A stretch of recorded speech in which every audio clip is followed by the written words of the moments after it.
আর ফকিরকে এটা প্রমাণ করার জন্য হাত পাততে হয়। এবং ফিকার ইমামরা বলছেন সকল মোনাজাতে হাত তোলা মুস্তাহাব, এবং এই মোনাজাতের কিবলা হলো আসমান। এইভাবে হাত দুটো আসমানের দিকে থাকবে কিবলা। আর আসমানে তো আমরা সেজদা করতে পারছি না, এই জন্য আবার হাতটা নিজের চেহারায় মুছে নিচ্ছি।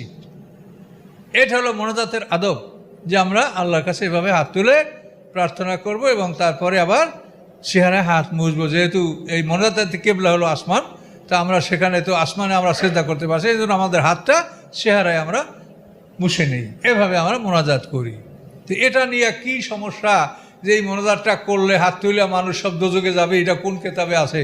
এইটা নিয়ে কেন ঘন্টার পর ঘন্টা, মাসকে মাস, বছরকে বছর সময় নষ্ট করা হলো? অথচ আমরা আমাদের বাইরে দেখতে পাচ্ছি যে খ্রিস্টান জাতিরা তারা মোনাজাত করে না, তারা নীরবতা পালন করে। তাহলে আমরা কি ওদের মতো নীরবতা পালন করব?